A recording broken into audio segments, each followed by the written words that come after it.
अभी हमने देखा था in the previous video that salicylate overdose causes respiratory alkalosis, but it also causes acidosis in the prolonged overdose, prolonged use.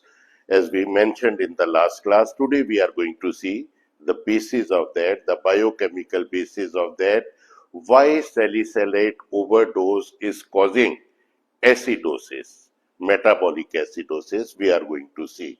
For that, we'll have to see one very simple thing, that what are the most important products of TCA, Krebs cycle or other catabolic pathway.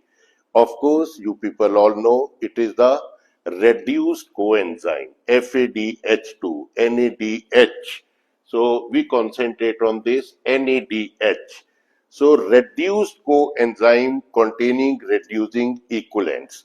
These reducing equivalents shown by these two dots, they are channelized into the electron transport chain, a series of protein carriers. When they travel down the electron transport chain, they lose much of their energy, and that energy is trapped in form of ATP.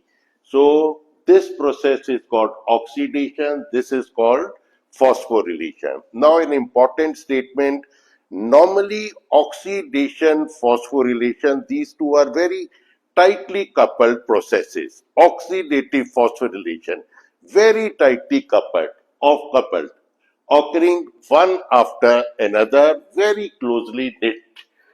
Now, most important statement, metabolic acidosis क्यों करता है? Because salicylate overdose, prolonged use, that is uncoupler of oxidative phosphorylation.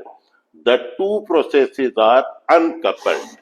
So, uncoupling, they are dissociated from each other. So the effect will be transmitted to the inhibitory effect to the electron transport chain, as a result of which what will happen? Block here, everywhere. Alright, so the whole process will be blocked somehow, hampered, becomes sluggish, or may be blocked in the subsequent phases. So what is happening now? NADH is not able to donate its electron to the, or its reducing equivalents or electrons to the electron transport chain. When NADH gives its electrons to the electron transport chain, that time NADH is converted to NAD. Let me write it here. NADH is converted to NAD. Of course, this is reduced form. After donating its reducing equivalents, it becomes NAD. So this is the way NAD concentration is kept at a reasonable, appropriate levels. अगर ये हो गया, block हो गया, हमने देखा, there will be depletion of NAD, because you see NADH is not getting converted to NAD. So NAD depletion will have certain hazardous consequences, as we are seeing here. This is the process of glycolysis. You can see here, in glycolysis, pyruvate getting converted to glucose getting converted to pyruvate by a series of steps.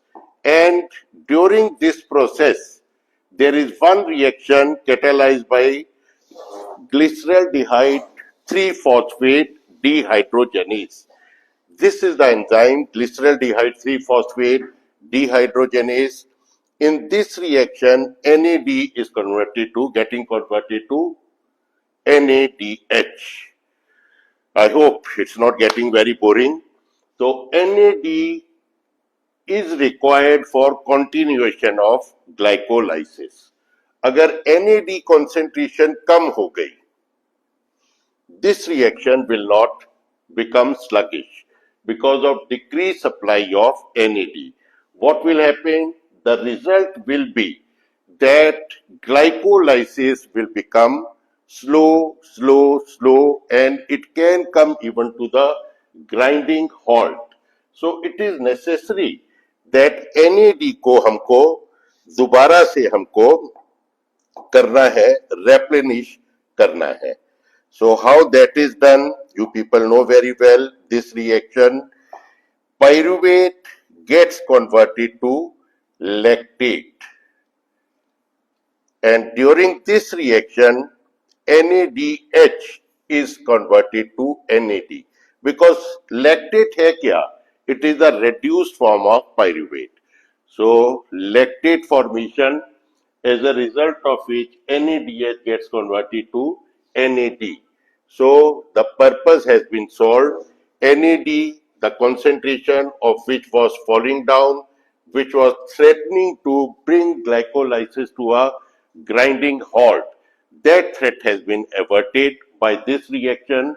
NAD की supply फिर से दोबारा हो गई. That is the concept of anaerobic glycolysis. I'm sure all of you know.